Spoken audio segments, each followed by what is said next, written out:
Smith Show starts right now.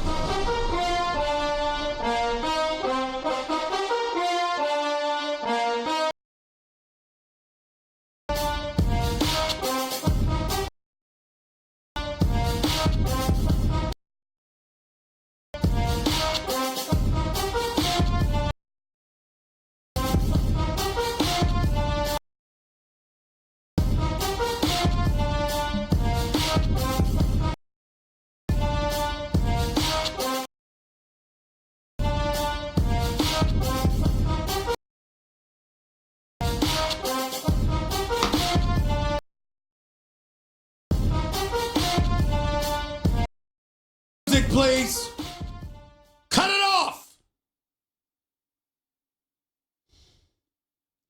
I am having a very bad day. I am in no mood. This today is one of the worst days that I've had in a long time. I'm not in the mood to play with anybody. My brother Bomani Jones is in another booth looking at me. I love that brother. I don't want to talk to you today. I've got producers who have been very, very good to me. I've got bosses who have been very, very good to me. I've got co-workers that I love. I don't want to talk to anybody. My godson, Jonathan Barnes, is sitting right in front of me, and I don't want to look at him.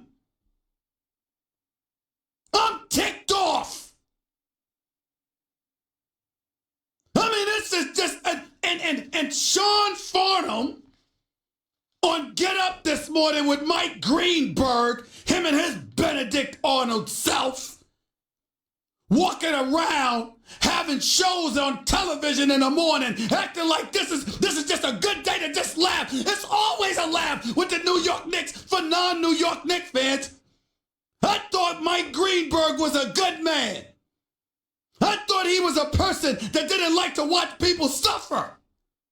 And then that damn Pablo out there with Bomani, he's standing in the hallway laughing at me too. This is not funny. It's not funny. I mean, this is a terrible, terrible day. I don't know about the rest of yous. I don't know about the rest of yous. But if you are a Knicks fan, this is the equivalent of being kidnapped, stored in a basement, being tortured, and then they let you out when you're of no use to anybody.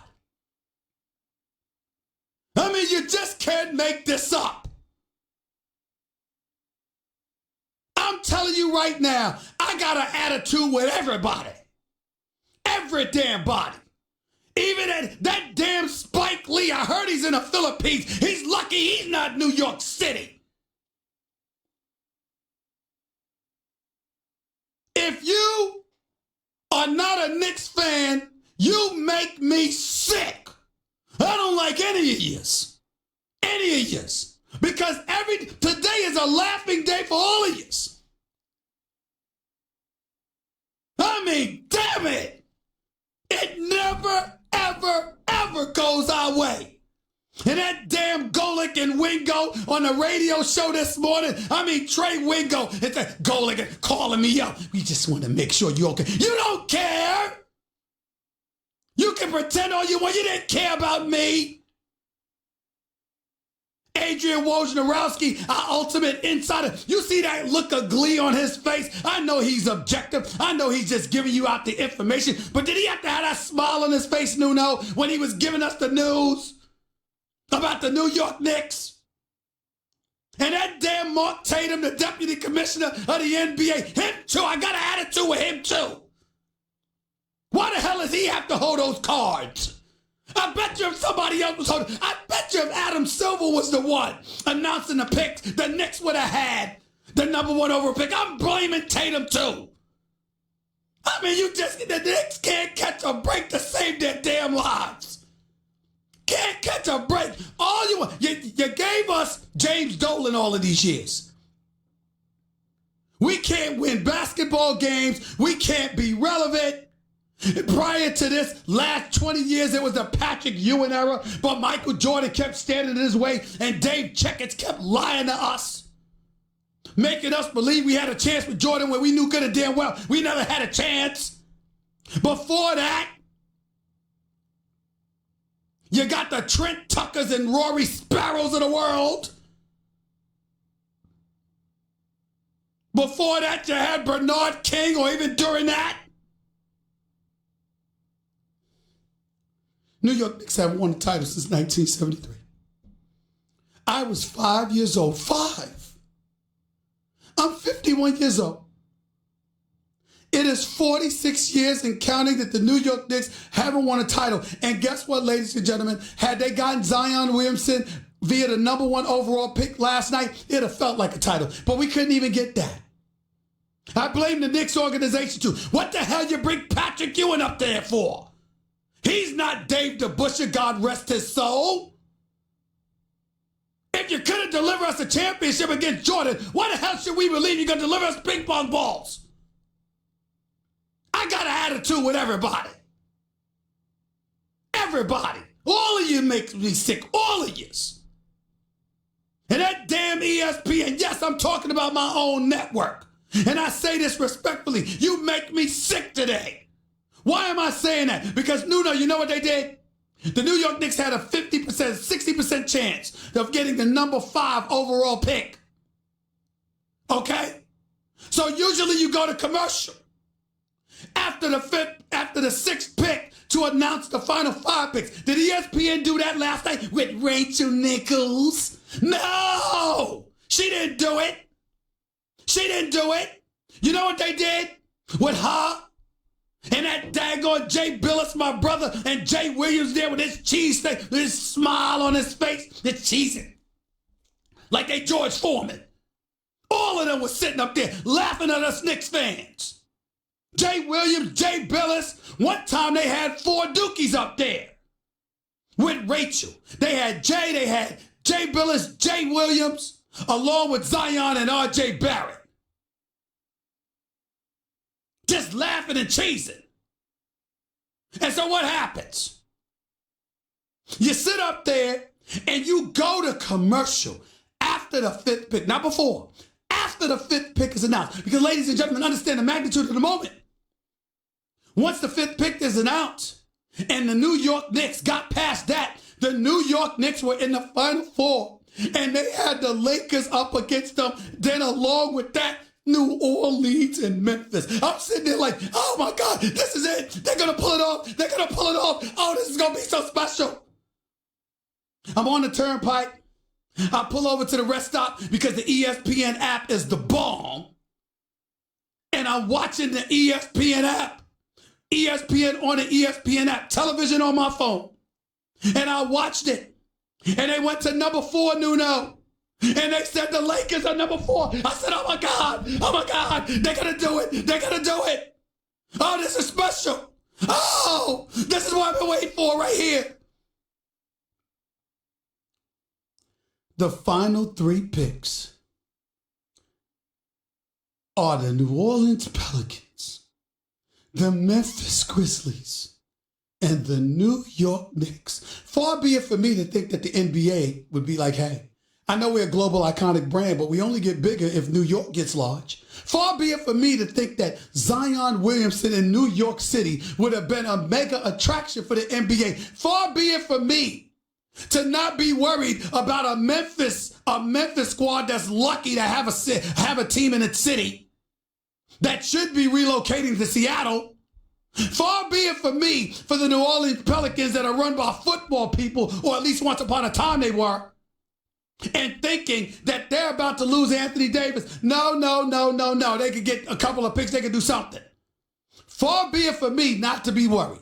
This is the Knicks. The Lakers are out of it. They got the #4 overall pick. The New York Knicks only got Memphis and New Orleans in this way. It is a foregone conclusion, ladies and gentlemen, that the New York Knicks are going to get the #1 pick, just like they did in '85.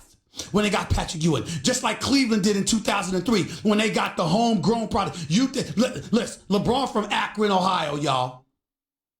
And conveniently, the Cleveland Cavaliers got LeBron James. Why can't I sit up there and think that Zion Although he's from South Carolina, the marquee that he is, that, the 2 of the Final 4 picks belong to the Lakers or the Knicks, that he going to end up with one of them. But no. What does the NBA do? They got to show us. No rigging here. We don't do that. And I appreciate that. But if there was ever a time I wanted something rigged, if there was ever a time I think rigging would have been justified, if there was ever a time that I believed, the hell with parity. It's Madison Avenue. This is everything. They wouldn't do this to Zion. They wouldn't do this to Knicks fans. After all, the NBA league office is right over there by the St. Patrick's Cathedral. You can look right out the commissioner's window in his office. You're right over the St. Patrick's Cathedral. They wouldn't do this. They wouldn't do this to New York. They wouldn't do this. And that damn Mark Tatum, that deputy commissioner of the National Basketball Association, a good man. Great man, actually. I love the guy personally, just not today. Not after what he did to me last night. Not after what he did to New York fans everywhere last night. When he pulled that envelope and he opened that envelope and showed that the New York Knicks had the number 3 overall pick, he ruined everything. He ruined everything. Now, he's not in charge of the ping pong balls. I guess I don't know what the hell is or who is. And you got some security firm guarding it with Secret Service looking men all over the place. Looking like a buffed up Bomani Jones. Okay? I don't give a damn about that. We needed Zion. And what the hell are we going to get? Don't y'all understand? It doesn't matter whether it's Jared Culver. It doesn't matter whether it's RJ Barrett. It doesn't matter whether it's Darius Garland or anybody else. New York needed Zion. Because either you had Zion or you were going to maneuver that to get your hands on Anthony Davis. And just like that, poof, up in smoke. Didn't happen. Not going to happen.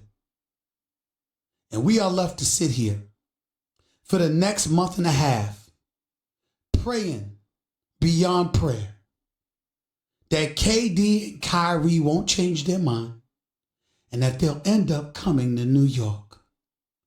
Because, ladies and gentlemen, I got news for you. It's all we have. It's all we have. I can't believe this. I cannot believe this. That the New York Knicks cannot catch a break. If there was ever a time that I thought James Dolan should give up ownership, it would be now. Because this has absolutely nothing to do with him, but I'm just convinced that black cat running around the New York Knicks franchise, it's got to be because of Dolan. And then to make matters even worse, my colleague here, Will Kane, lawyer by profession, trying to be a sports broadcaster. Good luck with that. He's good, but he's not me. We all know what time it is. Love you, Will, but it's the truth. Here's the deal. Will Kane, for the first time today, for the first time in his soon-to-be illustrious career, because he's on the come up. And actually, ladies and gentlemen, he actually is a very, very good guy. I'm very fond of Will. Just don't tell him I said that, okay? Will Kane actually got me this morning.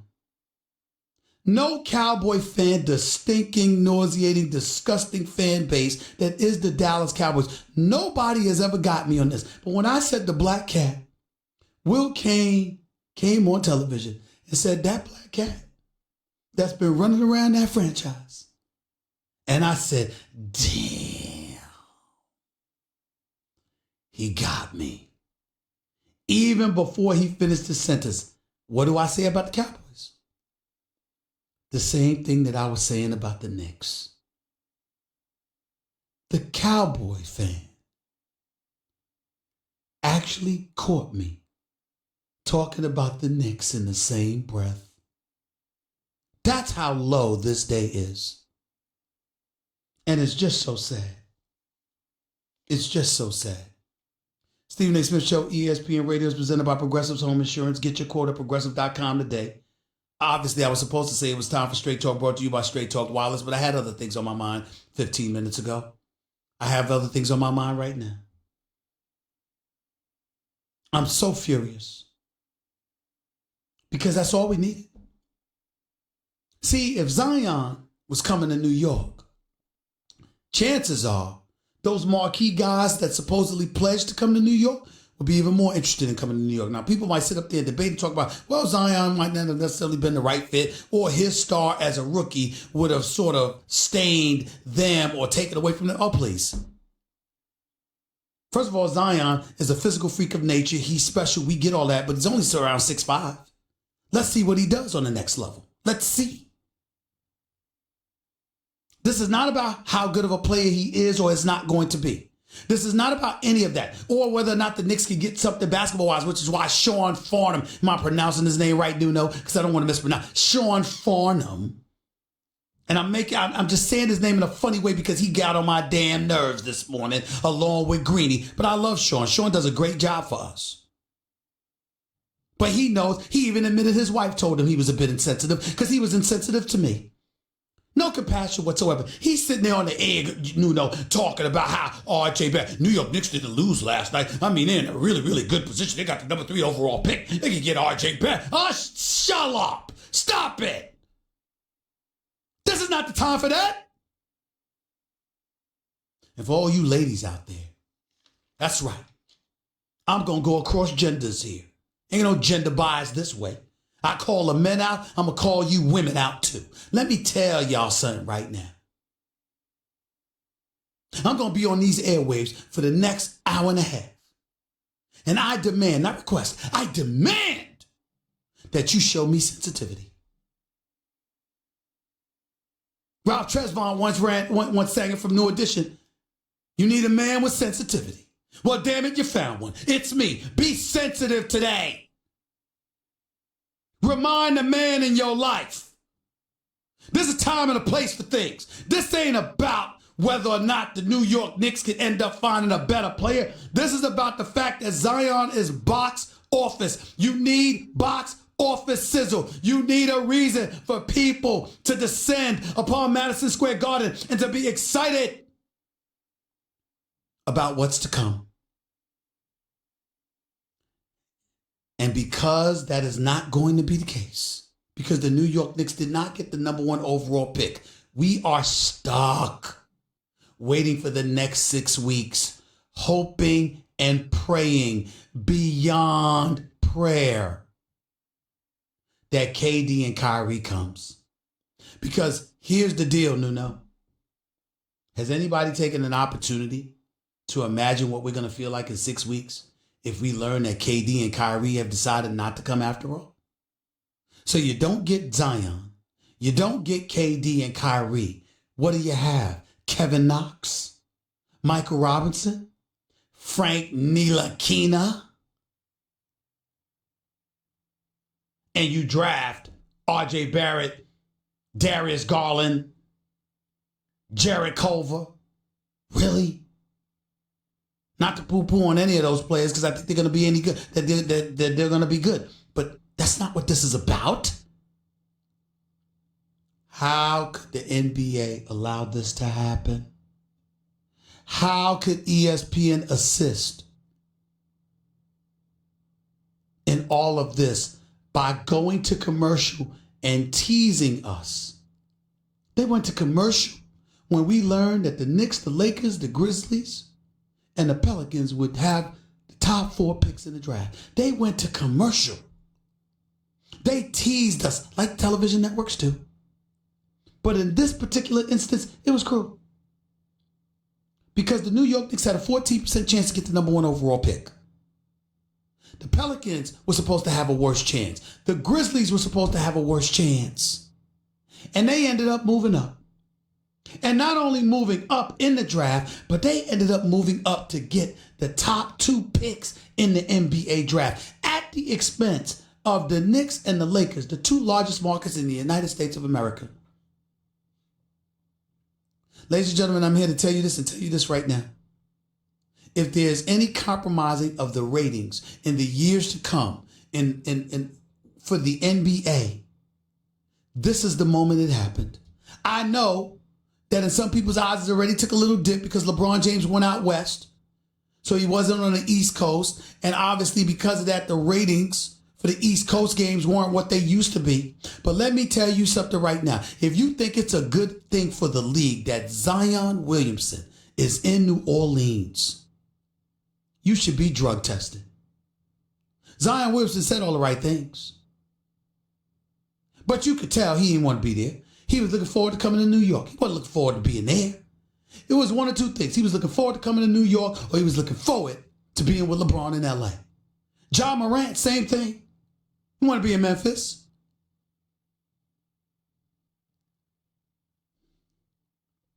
I really don't know what to say. I got people texting me saying, we're so sad for Zion. We let him down.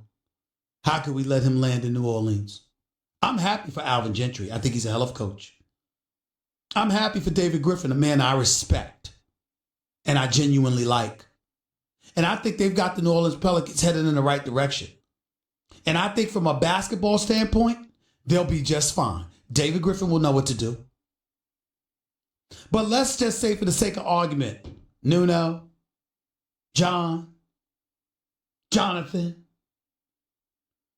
even if Zion Williamson stays in New Orleans and wreaks havoc and the New Orleans Pelicans go to the postseason, do we really care? Really? Do we really care? Let's just call it what it is, y'all. Do we really care? This ain't Drew Brees and the Big Easy. This is basketball. Anthony Davis had them in the playoffs. They swept Portland last year before losing to the Golden State Warriors in the semifinals. Did we really care? Why do you think he wants to leave? And I told y'all at the beginning of the season when people were talking about Anthony Davis being an MVP candidate, I said there's no way in hell the MVP of the NBA is coming from the Smoothie King Arena. Ain't happening. No. That sounds like a green smoothie drink. That doesn't sound like a basketball arena. The Smoothie King Arena. Stop. That's where Zion Williamson is going to be playing. Not the Staples Center. Not Madison Square Garden. Not even the United Center. He's going to be playing at the Smoothie King Arena. That's what the NBA allowed to happen last night. In its quest to be what they always are, honest and forthcoming and transparent. When they should have rigged the damn thing. That's right, I said it. It's a sad day. It's a sad day for New York Knicks fans everywhere.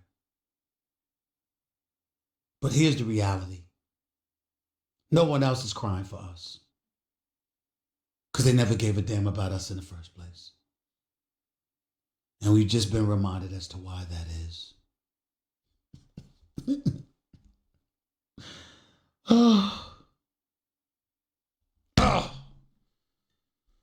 Straight Talk Wireless. Everything for less. Only at Walmart. By the way, my computer career friends, let's talk about Chad. Last year, when he was working 2 jobs trying to make ends meet, barely staying above water.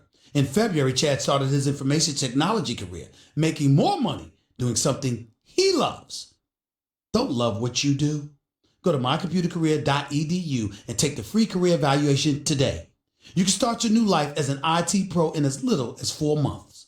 Classes meet on campus or live online 2 or 3 times a week. It's not rocket science. It's My Computer Career. mycomputercareer.edu. Going to transition to football. Ryan Clark will be up next because there's been a change with the New York Jets. Oh, don't you worry. I'll get to your calls about this NFL draft. I'm sorry, about this NBA draft lottery. But I got to talk some NFL stuff with Ryan Clark because Adam Gase,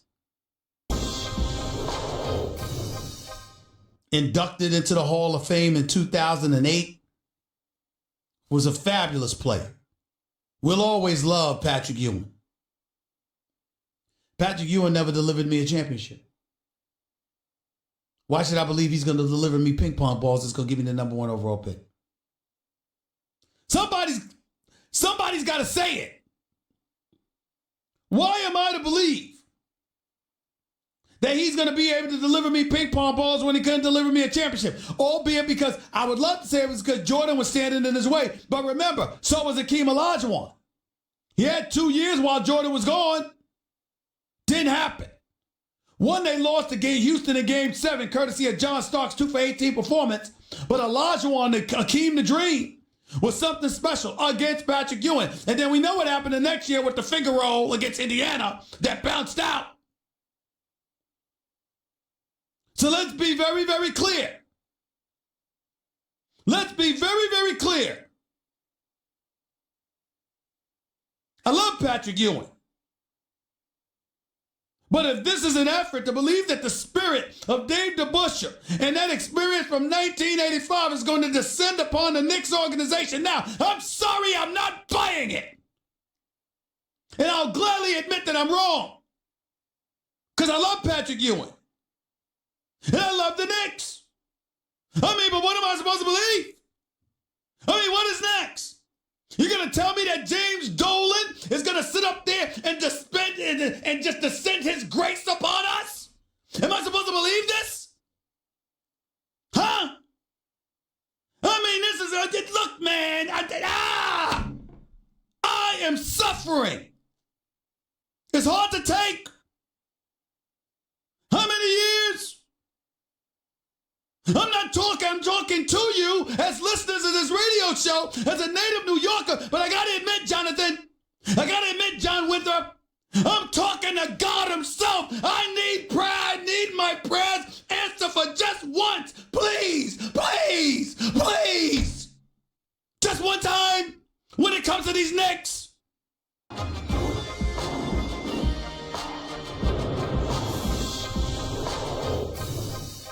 The Stephen A. Smith Show on ESPN Radio is presented by Progressive Insurance. Guests on the Stephen A. Smith Show appear via the Shell Pennzoil Performance Line, and you can always get in touch with the show through the 1-800-Flowers Twitter feed.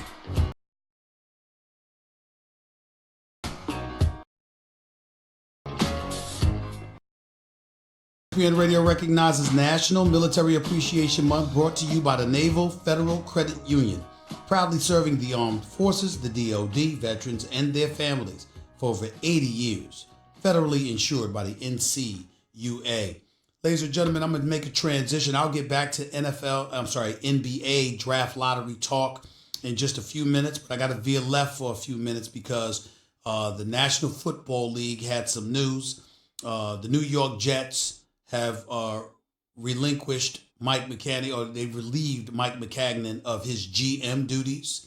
The interim GM for the moment is Adam Gase, the new head coach for the New York Jets, previously serving as the head coach in Miami over the last 3 years. I need explanations. I need somebody to make sense of this. And who better to call than our resident NFL analyst extraordinaire, does an outstanding job on NFL Live, Sports Center, as well during the regular season, during the football season period. And of course, he contributes to First Take on a regular basis. My buddy, the one and only Ryan Clark, is on the line with us right now. What's going on, big time? How are you? Man, nothing much. What's going on in New York? Y'all can't get the first pick. Y'all firing GM.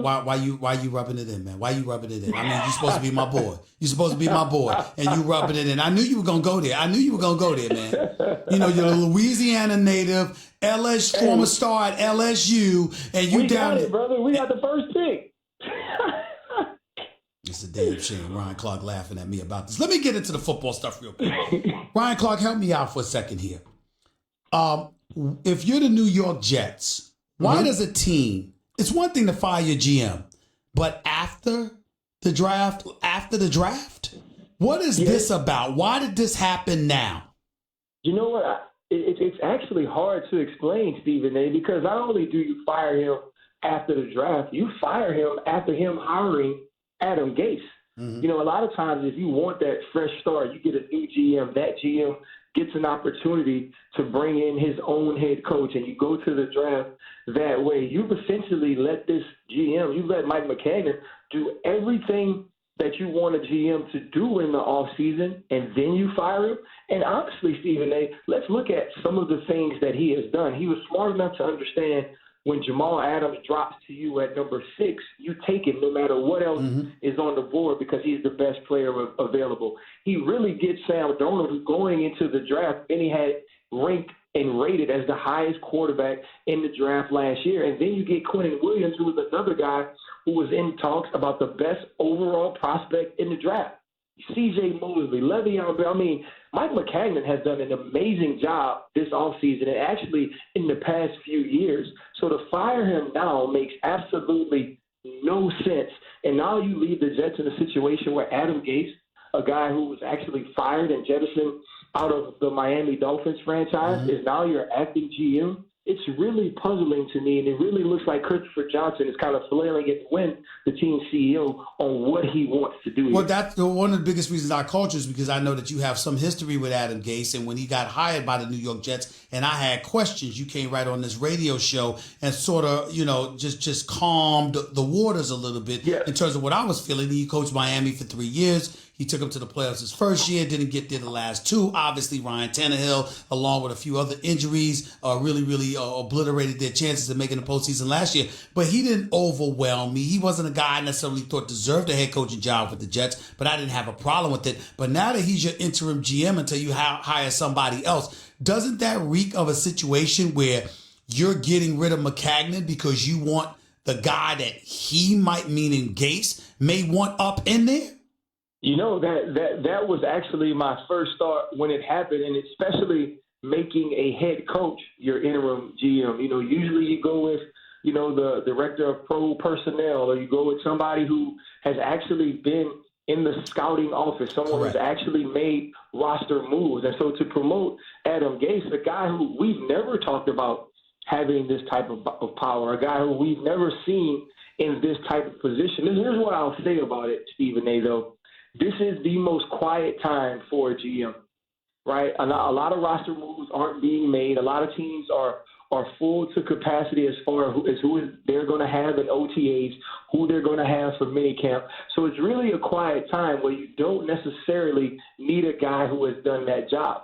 Now, you absolutely need someone who has some type of history, some type of experience in it by the time you start fall camp, start making roster moves there. But for right now, it's okay for Adam Gase to do it, but it definitely seems like, okay, if you're going to let Adam Gase be the interim GM, if you're going to fire Mike McCagnon at this time, you want someone who can have a marriage between head coach and GM with Adam Gase. But it's puzzling also because if Mike McCagnon hired him, wouldn't you think they already had some type of relationship? Yeah. Wouldn't you think they already had some type of connection? So it almost makes you think that some things has gone on in the building since Adam Gase has arrived that makes them think that those two aren't a match. Ryan Clark right here with Stephen A., ESPN Radio, ESPN News. The other thing that's bothering me is that some dude, Daniel Jeremiah, is that the name, Nuno? Daniel Jeremiah, works for the NFL Network, a writer for NFL, what have you. He's rumored to be in line for consideration for the GM job with the New York Jets, according to reports. So here we have another analyst.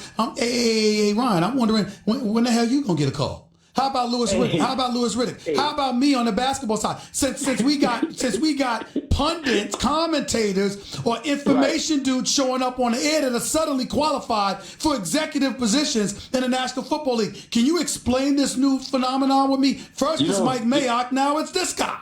And you also can't forget John Lynch. That's right. With the San Francisco 49ers. But at least he played. At least he played, though. He absolutely played. Played. It's starting to become a situation to where you're questioning what these people are looking at, and also are things totally becoming about relationship and perception.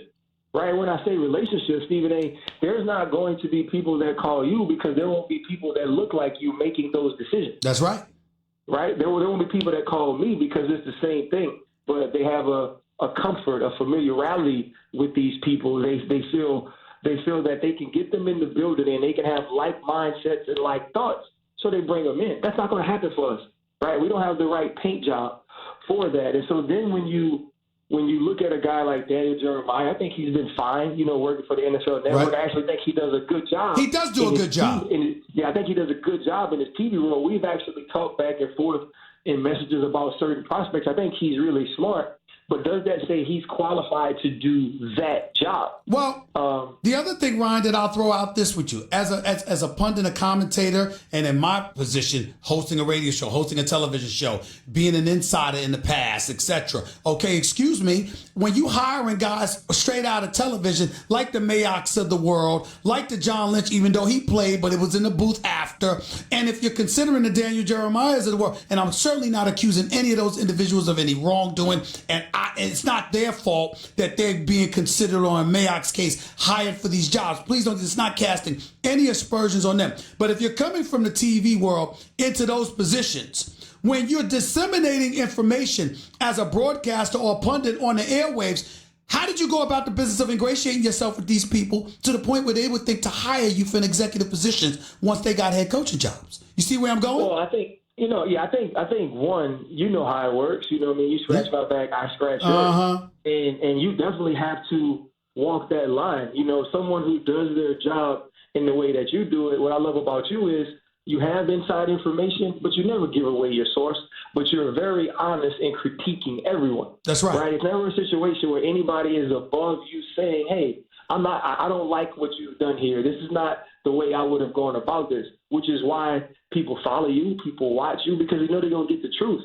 I think a lot of guys understand in order to create these relationships, I can't say anything negative, or I can't be opposed to what these people do, or I'm going to feed them information when they need it. And that's the only way you can develop a relationship like that, to where someone feels like, okay, I can now bring you into the office because you are for me. And listen, there's nothing wrong with doing your job that way. There are many ways to do this job. And I think those are the ways that these people find themselves in situations now to be hired doing jobs they've actually never done. Ryan Clark, I appreciate you, my man. Thank you so much for taking time out of your busy schedule. I just needed some understanding as to why Adam Gates would be an interim GM when I'm not even sure he should be the damn coach. But that's just me. I don't know. By the way, before... Go ahead. My boy got the eyes of a champion. You know that. Oh, Lord, the eyes of a champion. Really? He had the eyes of something else when I saw him at that damn press conference. Needed to be checked that day. But anyway, listen, last question real quick before I let you get on out of here. What do you think the Jets are going to do after all is said and done with the moves like this being made? What do you expect from them this year? I think the Jets are set from a roster standpoint. Okay. I think they have players that they need in place. But they also have to get somebody in this position and in this office to continue to get those people developed and add on to the team around Sam Darnold. Right. And if they think that Dan Jeremiah is that guy, then good. But I think this team is set at least for this year. Mike McCain actually did a good job.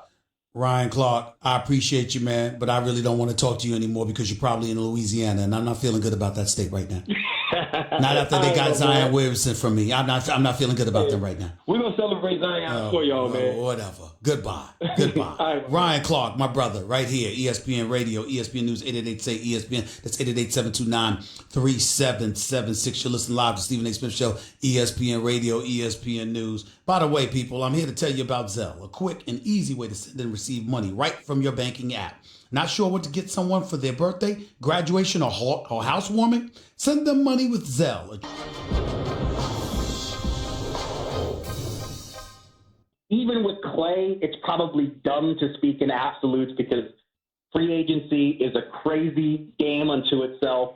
And I think this season is going to be the wildest one probably that you and I have ever covered, because there are so many good free agents, so much cap money sloshing around out there, and everybody's coming after these guys. But, I mean, I've spent a lot of time around the Warriors throughout this 5-year run, and I have yet to see even a hint of Klay Thompson wanting to go anywhere else. He is very comfortable here. I don't think he's going to have any trouble getting the money he wants from Joe Lacob. They know how valuable he is to the machinery here in Golden State, because the thing is, he's willing to accept the role he has. That's worth millions in itself in the NBA. Mark, I got to tell you this. I think keeping Klay is more of a priority than keeping Kevin Durant, because they think that one way or another, Kevin Durant probably has his mind made up. Whereas with Clay, it's just a matter of making sure you don't offend him. If you've got somebody at Kevin Durant's door at 12:01, you better have somebody at Clay's door at the same time. That's the impression that I get. How accurate is that in your mind?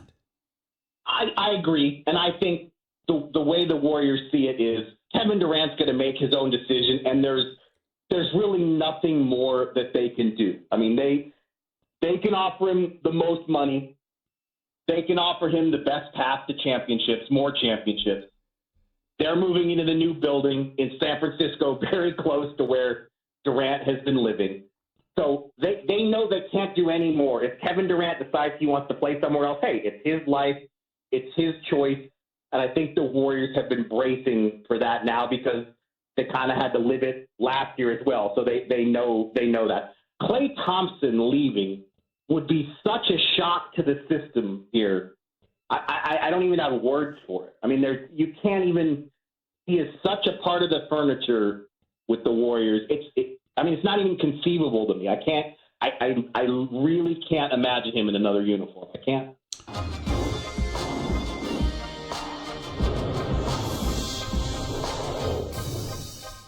Narrative about Anthony Davis's future in New Orleans, I think, could be very different with Zion Williamson's arrival. It's my will to win.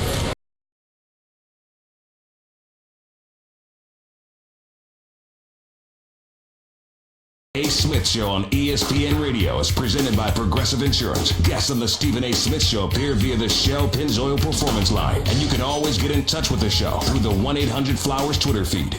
Welcome back to Stephen A. Smith Show. We're coming to you live from above the Heineken River Deck at Pier 17. Also, if you missed my opening segment, go check it out on demand in the Stephen A. Smith Podcast, brought to you by Capital One. Capital One is reimagining banking, offering accounts with no fees or minimums that can be opened in 5 minutes. Capital One, hey, what's in your wallet? Capital One, NA, member, FDIC.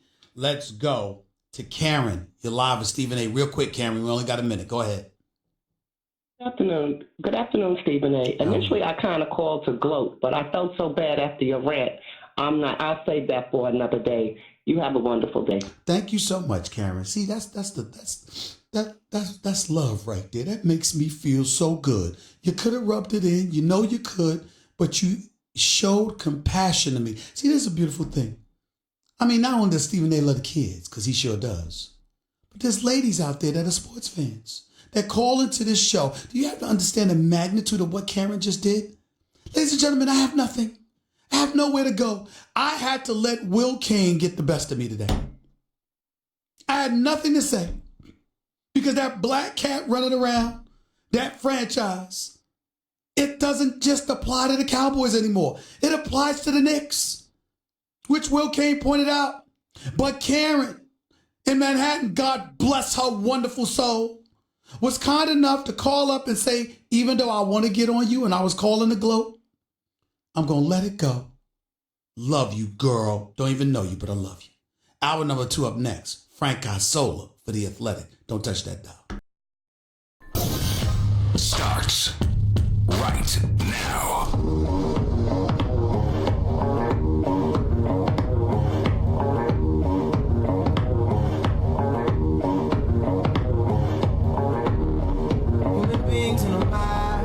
Welcome. Stephen A. Smith Show, here with you over the national airwaves of ESPN Radio, 250 plus markets across the United States of America. Check your AM, FM dial nearest you, plus ESPN Radio on Sirius XM Channel 80, plus ESPN Radio simulcast over the live national television airwaves of ESPN News. Number to call up as always is 888-SAY-ESPN. That's 888-729-3776. The Stephen A. Smith Show is being brought to you by Barbasol. After 100 years of making shaving cream, Barbasol is finally making razors. Well, that was a no-brainer. Try the Barbasol Ultra 6 Plus today. Save now at Barbasol.com. Plus, ESPN Radio is presented by Progressive Insurance. Quote, buy and save on home insurance with Progressive's new Home Quote Explorer. Only at Progressive.com. It is my honor and privilege to have my next guest on the line. If he has any decency within his body, which I know he does, he feels just as bad as me, knowing what we're subjected to here. He's written for the New York Daily News for many, many years, covering the Knicks before he departed to the cover the NBA for The Athletic. He also has his own show on NBA radio, Sirius XM as well. And of course, he's an ESPN contributor, primarily to Around the Horn and others. I'm talking about my buddy, great NBA reporter, the one and only Frank Isola, is on the line with yours truly right now. What's going on, Frank, man? How are you?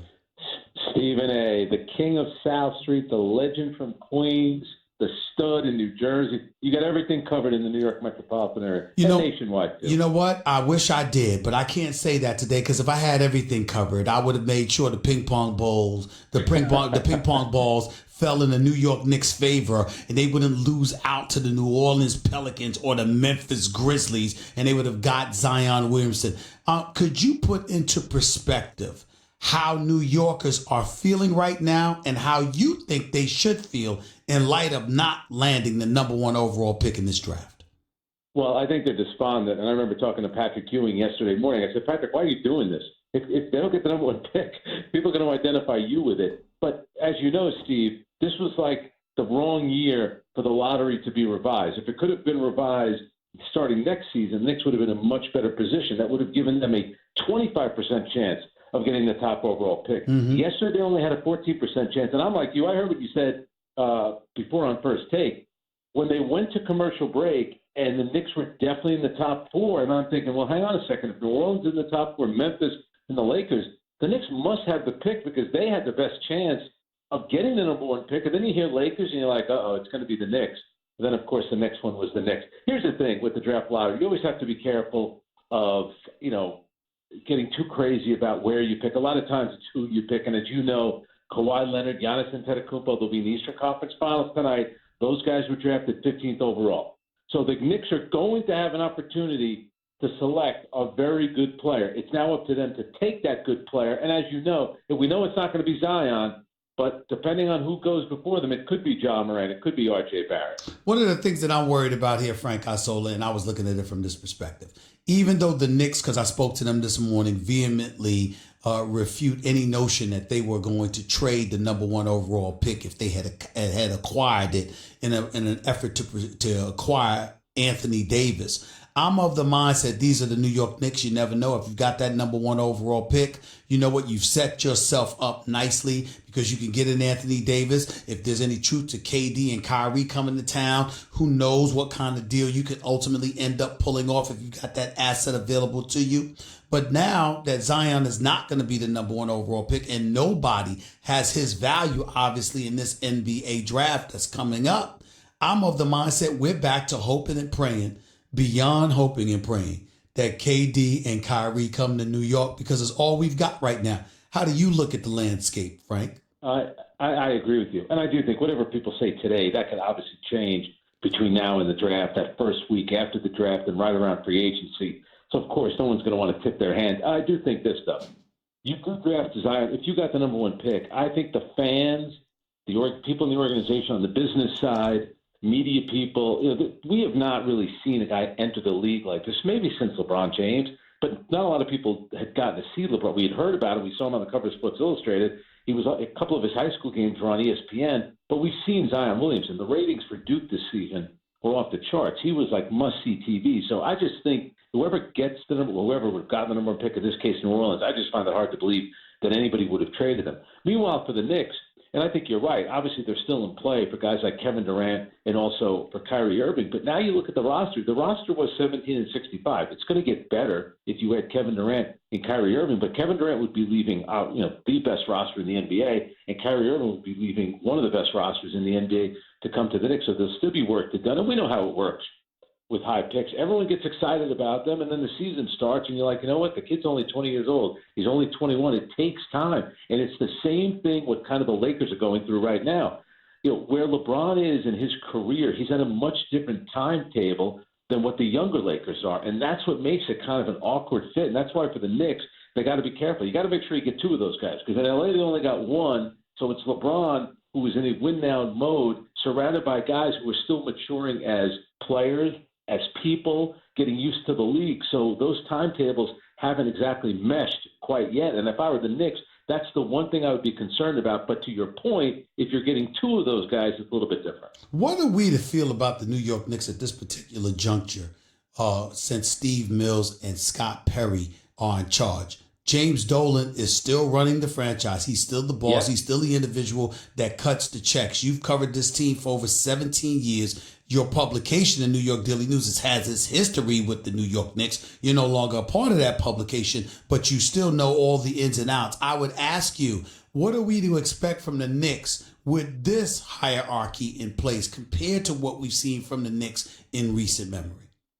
Well, and that's the thing. Everyone is kind of unproven in their current roles, and even the head coach. I do think the Knicks are going about it the right way, because I do think that the one thing about fans, and especially in light of what the Sixers went through, it does seem like fans are willing to be patient with a rebuild as long as they feel like you have a plan. But this is the one thing about these rebuilds. Sometimes a monkey wrench gets thrown into it. You're thinking, we got the worst record in the whole league. Yeah, we'll get the number one pick. It hasn't exactly worked out that way. So again, I think they're going to try to strike it rich this summer. If they don't, we know what their spin's going to be. Well, we're kind of rebuilding. And I got to be honest with you, I would understand that in a lot of ways, except for the fact that you did trade Porzingis. So if you trade Porzingis and you don't end up with Kevin Durant and Kyrie Irving, then it's like you gave a guy away for something much further down the road. Then you're really all in on a rebuild. Let's stay right there with that particular Kristaps Porzingis trade, because here was my understanding of it. About 24 to 36 hours prior to him being traded to Dallas before the NBA trading deadline expired, Frank Gasol basically said to them, look, I want out. Now, if you're not going to move me, then I'm going to exercise the qualifying offer in my contract. I'll serve one more year. Everybody will know I don't want to be here. That'll make it even that much more difficult for you to move me later on. And on top of it all, I have no intention of signing with you again. I'll sign my qualifying offer for the additional year, but that's about it. After that, I'm out. And the New York Knicks not only could end up with nothing, but in the summer that they're trying to recruit people to come to the franchise, you'd be busy telling the world that you didn't want to be here and basically saying to others, you shouldn't want to be here either. So in light of that reality, that's why they had to trade Porzingis. That's why they were stuck making sure they let him go, which is why I think they did a good thing by clearing an additional $41 million in cap space. What do you make of that? No, I understand why they did it. My point is, if you don't get anybody, now you're thinking, could they have hung on to him, maybe tried to trade him, include him in the deal for Anthony Davis? I understand what you're talking about, but they didn't do a good enough job probably nurturing that relationship. But let's also be honest here. Kristaps, when he was healthy, is a terrific player. An issue with him was he wasn't healthy, and he could be a bit of a high-maintenance player. I mean, a high-maintenance guy himself. So the relationship was never good. I think once it came out that Phil Jackson was thinking about trading him to the Boston Celtics, I think everything kind of soured from that point on. I do agree with you. I didn't think eventually that he wanted to be there. I understand why the Knicks did it. But again, part of your plan is to make that trade. You open up the two salary slots with the hope that this summer, Kevin Durant is obviously the big fish out there. Can it be Kemba Walker? Would it be Kyrie Irving? They want to add that other guy as well. I think if you do that, then the trade was a smashing success. Frank Isola right here with Stephen A., ESPN Radio, ESPN News. What do you think about the combo of KD and Kyrie in New York? How does that mix work, or how does that combo work for you? Well, I mean, Kevin Durant's at a different level. I mean, watch the way that he's played in these playoffs ever since he had that moment where he told the media, you know who I am, I'm Kevin Durant. Look at the games that he's had. He had a 50-point game, a 46-point game, a 45-point game. I give the Warriors all the credit in the world for the way that they played, especially the last 5 quarters against the Houston Rockets. That was like championship-level toughness, ability, everything like that. But offensively and now even defensively, he's just at a different level. The one thing is, he's a bit of a flaky guy. I know that you typed some things in the past, and he's very sensitive to criticism. Kyrie Irving is kind of the same way. And I always laugh remember when Adam Silver came out during the All-Star game, he said, you know what, my feeling is from talking to a lot of NBA players, they're generally unhappy. And the first 2 guys I thought about were Kyrie Irving and Kevin Durant. When you look at them, you're like, why would you be unhappy? Both of you guys seem like you're in a pretty good situation. And then you think to yourself, wow, these could be the 2 guys that come to New York. And it seems like they are unhappy all the time. Talented players, but Kyrie, as you know, Steve, he's got to take a bit of a hit here, because last year he did not play for the Cleveland Cavaliers, and they made it to the NBA Finals. He did not play for the Boston Celtics in the playoffs. They made it to Game 7 of a conference finals, 5 minutes away from going to the championship. And he was on the team this year, and they won 5 playoff games. So he could point the finger all he wants at young guys and at Brad Stevens. he's going to get some accountability as well for the way that the team performed this year. He's the best player on the team. They won 5 playoffs. But what we hear is that KD wants to play with him. Why do you think a player of KD's style and his magnitude would want to play with Kyrie Irving? I think it's just, I'm a big time player. You have a big name. We would be perfect together. I think that has a lot to do with it. But I also, like, if you're Kevin Durant, just know this, Steve, and you know it better than anybody. What you have in Golden State, don't expect that anywhere else. You know, you're not going to have Steph Curry. You're not going to have Klay Thompson, Draymond Green, and that kind of ownership and that kind of front office. But I think what he's worried about is I do not want to be in the same situation that LeBron got in. LeBron went to L.A. and he's figured, well, somebody will come with me, and they didn't get anybody. At least not yet. Paul George, we all thought there was a chance he would go there. When it came time to sign, he took the most money that he could for Oklahoma City. So I think that's why Kevin Durant, if he comes to New York, he wants to make sure he's coming with somebody.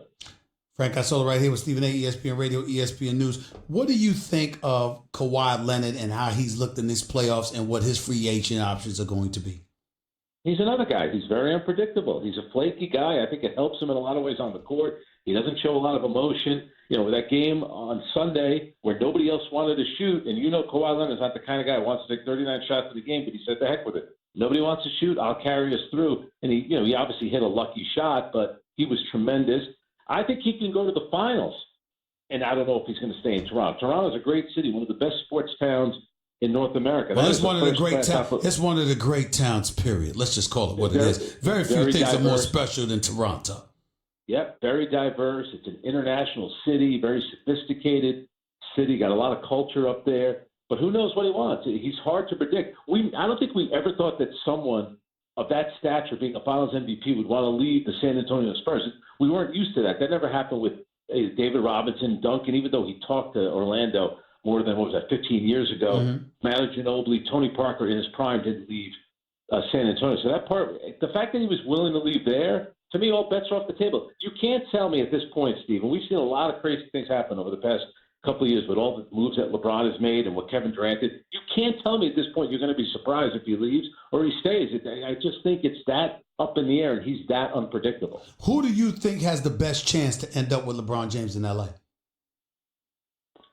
You know what? I would not rule out Anthony Davis trade, and I still think there's a chance. I know I've heard a lot of people, I think you have said it as well, oh, it's crazy. Kyrie Irving, you just never know. What if they got Anthony Davis in a trade? Is there a way they can get Kyrie Irving, maybe Jimmy Butler? I think this summer is a referendum on the Lakers, and I'm not going to put it on LeBron. LeBron, I get it. Maybe Kevin Durant doesn't want to play there, but LeBron James has been a successful player in his career. This is on ownership and management there.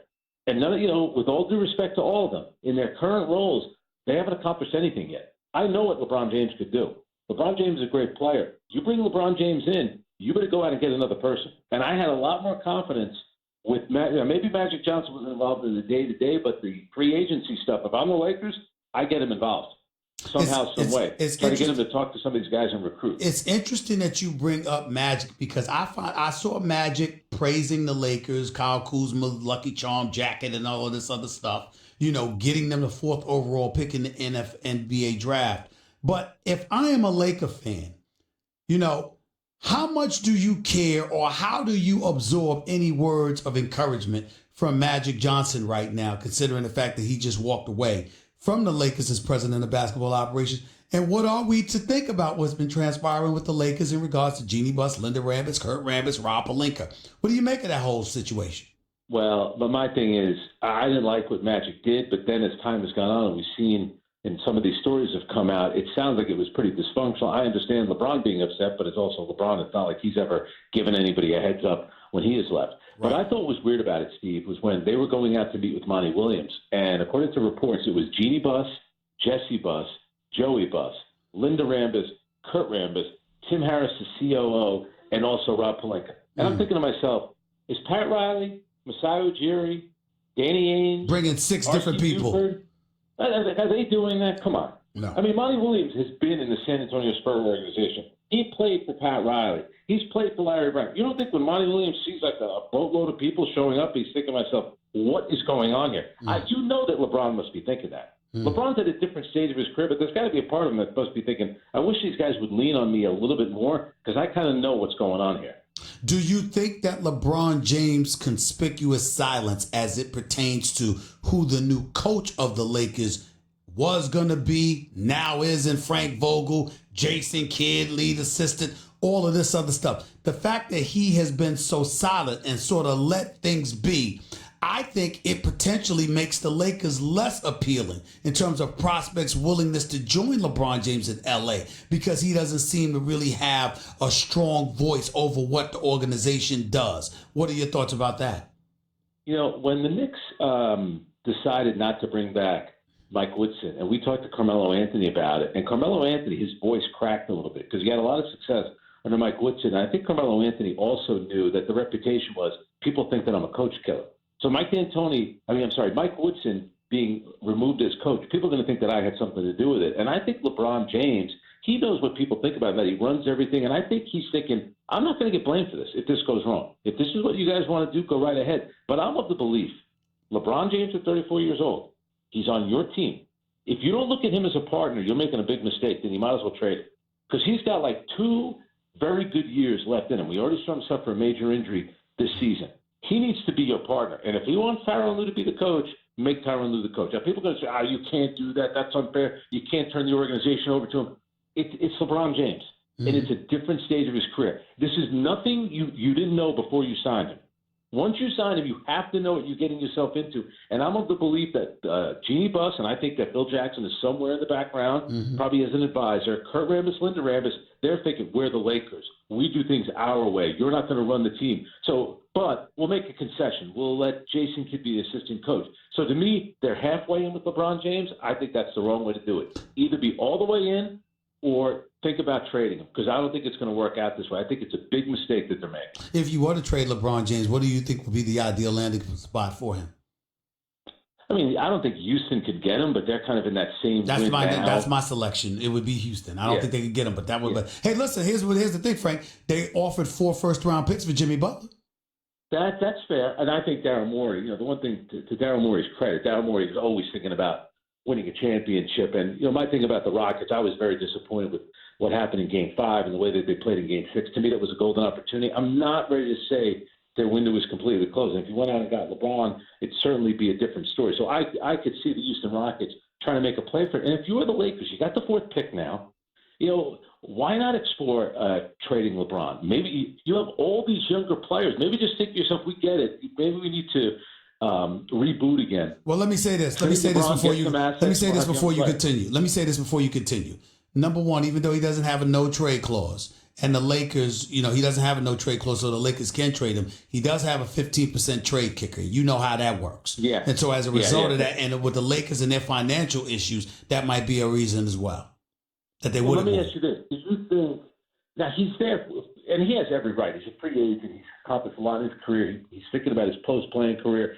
Family things. He wants his family to be happy and his kids to go to school out there. That's great. Do you think, from a basketball standpoint, there's a part of him that regrets making the move that he made? Yes, I really do. I think that from a basketball standpoint, I think LeBron James is in LA for quality of life, meaning weather, Hollywood on the business side, and his family wanted to be. I think that LeBron James is willing to make the sacrifice to do for his family more so than himself, knowing that they would be happier out there than they would be in Akron. But I think for strictly basketball purposes, I do think that there are regrets. I do think that it's a move he wishes he didn't feel he had to make. That's my personal. And that's why, and I think you're 100% right. And I think that's why he feels some level of betrayal and hurt by Magic Johnson, because we know he looks at Magic as an equal. A guy who's won before, has been a championship player, what he's done in his after-playing career in terms of business. And I think not having that security blanket there, you can't tell me he's not concerned. And the thing with Tyronn Lue, I heard that if Tyronn Lue probably would have taken a 4-year deal, I cannot get on the Lakers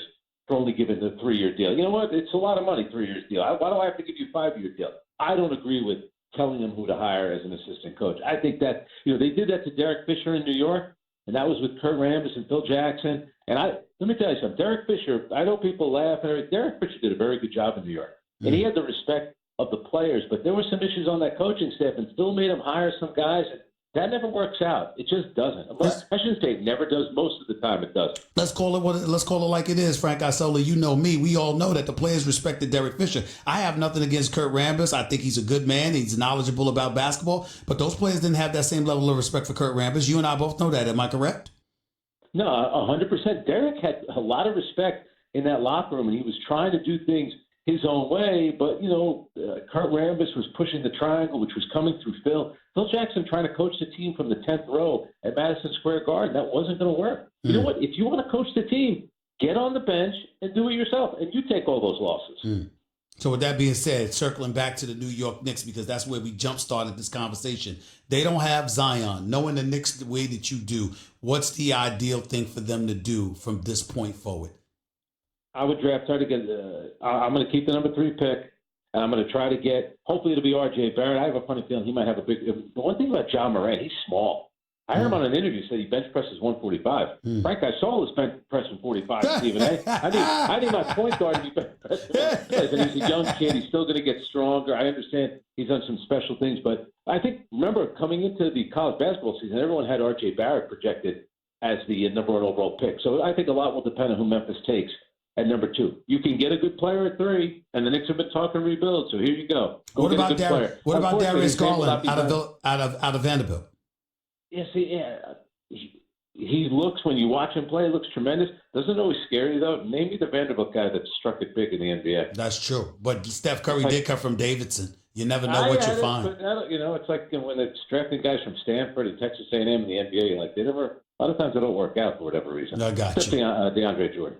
Oh, you're right about that. Appreciate you, Frank Isola. Thank you, buddy. As always, man. I'll be listening tomorrow morning. You're the man. All right. The one and only Frank Isola, my buddy Frank Isola, did an outstanding job covering the Knicks for many, many years. 17 years in New York City for the New York Daily News. Keep in mind that the New York Knicks and the New York Daily News detest one another. And Frank Isola was in the middle of all of that because he was just doing his job covering the team for the New York Daily News, and he had to work through that minefield, a battle that had nothing to do with him, and still did the outstanding job that he did all of those years. Plus, now he's at The Athletic. He's got his own show on NBA Radio, Sirius XM. Also, he's a contributor to Around the Horn right here on ESPN. He and I go back a very, very long ways. Very, very few people on this planet are more knowledgeable about the game of basketball and the NBA than he is. Proud to call him my friend. The one and only Frank Isola right here with Stephen A. ESPN Radio, ESPN News. 888-SAY-ESPN. It's 888-729-3776. We'll get to your phone calls, back to your phone calls, and more because there's so much to talk about with this draft lottery. So stick around. Don't touch that dial. It's your boy, Stephen A. right here with ESPN Radio, ESPN News. By the way, inducted into the Hall of Fame in 2008 was a fabulous player. We'll always love Patrick Ewing. Patrick Ewing never delivered me a championship. Why should I believe he's going to deliver me ping pong balls that's going to give me the number 1 overall pick? Somebody's got to say it. Why am I to believe that he's going to be able to deliver me ping pong balls when he couldn't deliver me a championship? Albeit because I would love to say it was because Jordan was standing in his way. But remember, so was Akeem Olajuwon. He had 2 years while Jordan was gone. Didn't happen. One, they lost to Houston in Game 7, courtesy of John Starks' 2 for 18 performance. But Olajuwon, Akeem the Dream, was something special against Patrick Ewing. And then we know what happened the next year with the finger roll against Indiana that bounced out. So let's be very, very clear. Let's be very, very clear. I love Patrick Ewing. But if this is an effort to believe that the spirit of Dave DeBusschere and that experience from 1985 is going to descend upon the Knicks organization, now, I'm sorry, I'm not buying it. And I'll gladly admit that I'm wrong. Because I love Patrick Ewing. And I love the Knicks. But what am I supposed to believe? What is next? You're going to tell me that James Dolan is going to sit up there and just descend his grace upon us? Am I supposed to believe this? Huh? This is look, man. I am suffering. It's hard to take. How many years I'm talking to you as listeners of this radio show as a native New Yorker. But I got to admit, Jonathan, John Winthrop, I'm talking to God himself. I need prayer. I need my prayers answered for just once. Please, please, please. Just one time when it comes to these Knicks.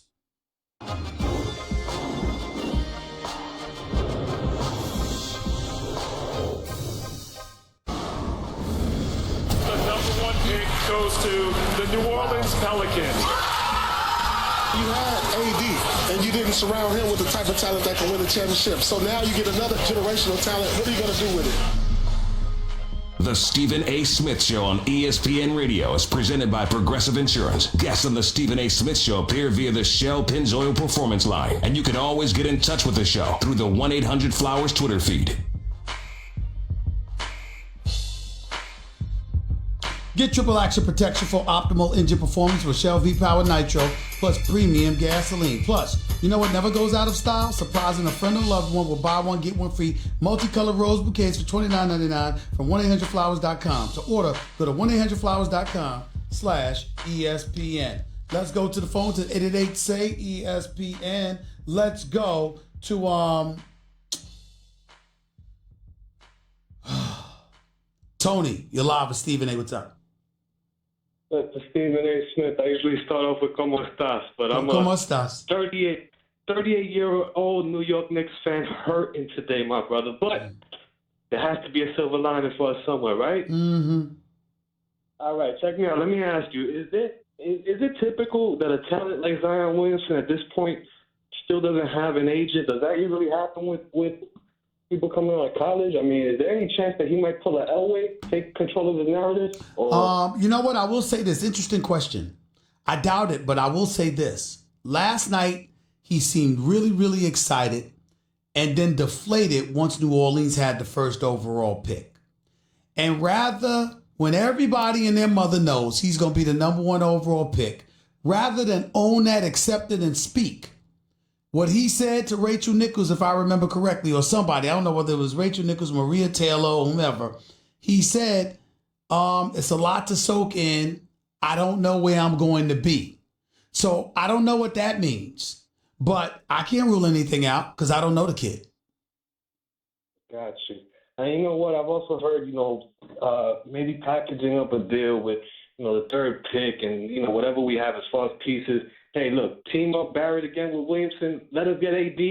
I'm all for it. Whatever happens, man, I just hope moving forward, I need some happiness from my Knicks, my brother. I appreciate it. God bless you. God bless. Take it easy. My boy Champ, you're live with Stephen A., man. Floor is yours. What's up? What's going on? Just be patient with the New York Knicks. Everything is going to be all right come the second week of July when Kevin Durant comes to New York City. Well, let me interrupt you. Let me interrupt you for a second. That's the part that you're not getting. And you're a Detroit native, so we don't give a damn what you have to say about telling us to relax because you haven't suffered the way New Yorkers haven't suffered. We ain't trying to hear that from you.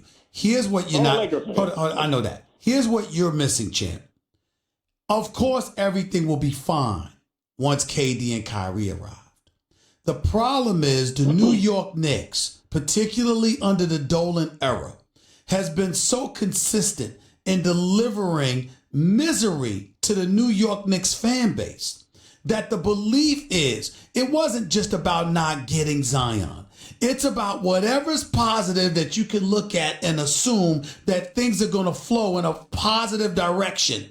Something will happen to ruin it. So the Zion Williamson not getting the number one pick, that is him if you're the New York Knicks, ultimately transitions, champ, to folks believing that somehow, some way, something will go wrong with KD and Kyrie because this is what always happens. That's why people are upset today about what happened last night. From that perspective, I agree. But let me just throw this out here. I just texted an NBA player who was the number one pick a few years ago, about 20 years ago. And I'm not sold on Zion. Number one, he has no in-between game. He has short arms. He's not a great passer. I mean, he can't shoot the three-point shot. He's a lefty. How many left-handed players have a mid-range game or outstanding footwork? I don't think he's I think he's must-see TV. I think he's box office like Blake Griffin. But if you're telling me right now that Zion Williamson is going to be your number one player, your best player to lead you to multiple championships in this NBA, I say you flat out crazy. Well, but he could be somebody to build around and be that box office draw and good enough to justify it until you have supplementary parts around it. Well, here's the heist that's out there that no one's talking about. David Griffin, the former GM, president for the Cleveland Cavaliers, he's the new GM for the Pelicans. Guess what? You pick the phone up to Jeannie Buss and say, hey, guess what? I have the number one pick. I want LeBron James. I know the 15% kicker. Let's figure this out. LeBron, you got KD. You got Drew Holiday. You still have cap space to go out and get someone else. You bring LeBron to New Orleans for 3 years to finish his career. Can I tell you this? Are you ready for this? I'm listening. Champ, I think LeBron would retire before he let that happen. So for everybody in the media who talks about LeBron who wants to get these championships, the best scenario for LeBron to compete for another championship right now, he has his boy in place with Griffin with the New Orleans Pelicans. His agent, Rich Paul, has Anthony Davis, who's under contract. You trade the number one pick to the Los Angeles Lakers. The Lakers can have their young core still. They can draft Zion. They can grow together as one. Go down to New Orleans to compete for a championship. But the problem is he don't want to be in New Orleans, and neither does Anthony Davis. They want out of New Orleans. And then if you're the Lakers, you've got a 4th overall pick, plus Kuzma, plus Ingram, plus Ball. You could give all of that away with the number 4 overall pick for Anthony Davis, not to mention future picks to go with it. Well, I'm going to say it again. You can do all that and bring Anthony Davis to L.A., but LeBron is not a better team with LeBron being in New Orleans, which means they will just sell tickets. They will be a dog and pony show and win some games and make the playoffs, but they will not win an NBA championship. All right. Got it. Appreciate the call, bro. Way to go. My man Champ, caller from Detroit. Live here with Stephen A., ESPN Radio, ESPN News. Let's go to Corey. You're live with Stephen A. What's up, Corey? Yo, what's going on, Stephen A., man? I know, man, but I'm going to be straight up with you. You should have known the Knicks weren't going to get that number one pick, man, how they is. Like you say, that black cat running around. Yeah, but you know what? You know what? Or Kyrie coming in New Listen York, to me, Corey. Corey, listen to me. Yeah.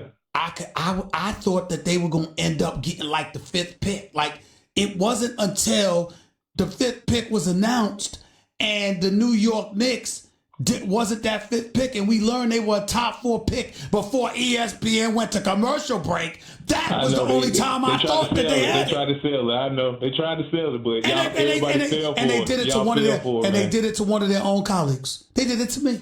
Because I'm a Knicks fan and I work for this network. They did it. My own network did that to me. They teased me into believing we had a chance to get Zion.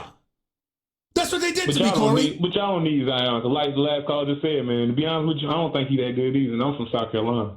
And I don't think he that good either. I ain't going to go that far. He might not be the truth that everybody thinks he is, but with that athleticism and the fact that you don't teach 280 plus pounds, the power, the quickness, the post moves, etc., I think Zion's going to be a monster. Now, he ain't going to be LeBron. Yeah, he's going to be a monster. He ain't going to be LeBron or somebody like that. Defend that pick and roll, though, on defense. Okay. That'll be another thing. You got Curry or somebody like C.J. McCollum coming down. Yeah, that's true. Well, you don't expect that from him. You don't expect that. Listen, not too many people could do something with Curry or C.J. McCollum coming down at you. So that ain't no crime. You see what I'm saying? So we'll see. Yeah, I feel you on that. Appreciate the call, man. Thank you so much. Nate, you're live with Stephen A. Go ahead, Nate.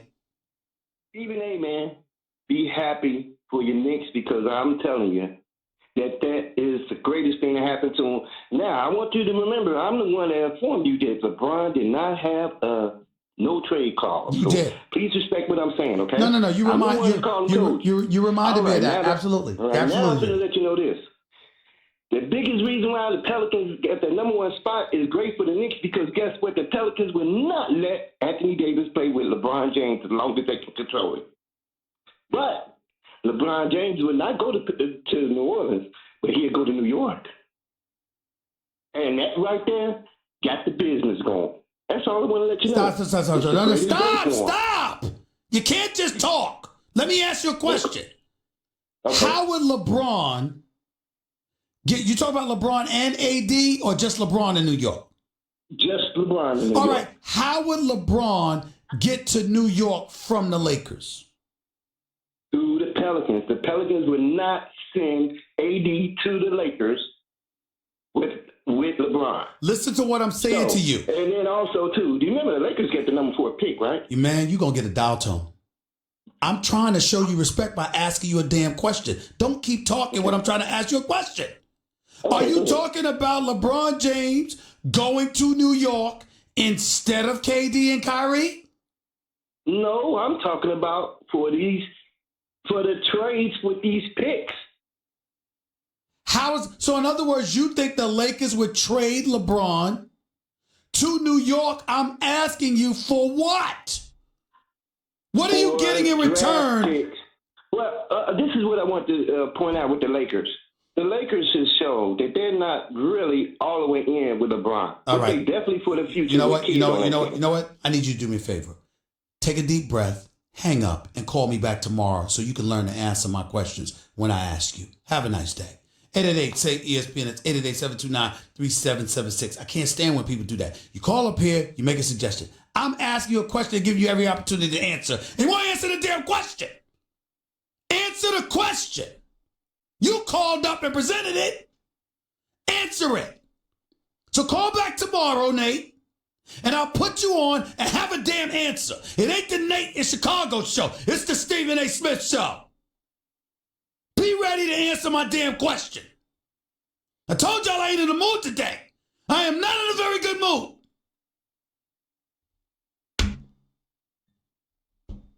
But my commuter career is. Friends, let's talk about Chad. Last year, he was working 2 jobs trying to make ends meet, barely staying above water. In February, Chad started his information technology career, making more money doing something he loves. Don't love what you do? Go to mycomputercareer.edu and take the free career evaluation today. You can start your new life as an IT pro in as little as 4 months. Classes meet on campus. Even with Clay, it's probably dumb to speak in absolutes because free agency is a crazy game unto itself. And I think this season is going to be the wildest one probably that you and I have ever covered because there are so many good free agents, so much cap money sloshing around out there, and everybody's coming after these guys. But, I mean, you know, I've spent a lot of time around the Warriors throughout this 5-year run, and I have yet to see even a hint of Klay Thompson wanting to go anywhere else. He is very comfortable here. I don't think he's going to have any trouble getting the money he wants from Joe Lacob. They know how valuable he is to the machinery here in Golden State because the thing is, he's willing to accept the role he has. That's worth millions in itself in the NBA. Mark, I got to tell you this. I think keeping Klay is more of a priority than keeping Kevin Durant because they think that one way or another, Kevin Durant probably has his mind made up. Whereas with Klay, it's just a matter of making sure you don't offend him. If you've got somebody at Kevin Durant's door at 12:01, you better have somebody at Klay's door at the same time. That's the impression that I get. How accurate is that in your mind? I agree. And I think the way the Warriors see it is Kevin Durant's going to make his own decision, and there's really nothing more that they can do. I mean, they can offer him the most money. They can offer him the best path to championships, more championships. They're moving into the new building in San Francisco, very close to where Durant has been living. So they know they can't do any more. If Kevin Durant decides he wants to play somewhere else, hey, it's his life. It's his choice. And I think the Warriors have been bracing for that now because they kind of had to live it last year as well. So they know that. Klay Thompson leaving would be such a shock to the system here. I don't even have words for it. I mean, you can't even – he is such a part of the furniture with the Warriors. It's not even conceivable to me. I really can't imagine him in another uniform. I can't.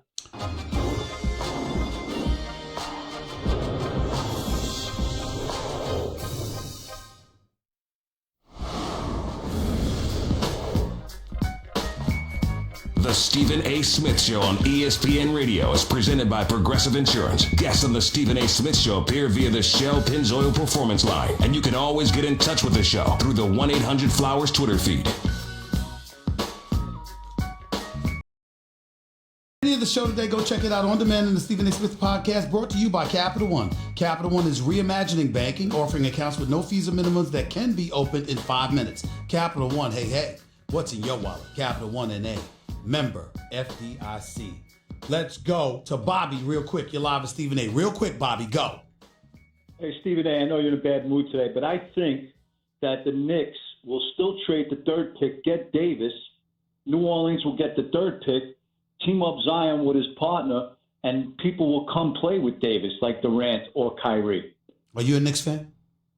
Yes, I am. And I don't think, honestly... Okay, because if you wasn't a Knicks fan, I was going to cuss you out because I was going to say you just messing with me. You just messing with me. You just doing that to just mess with me. But I don't blame you as a Knicks fan for trying to find a silver lining of hope. I get it. You're wrong. I don't think it'll happen. I really don't. But I hope you're right. And I'm going to vibe with us. We brothers. We brothers.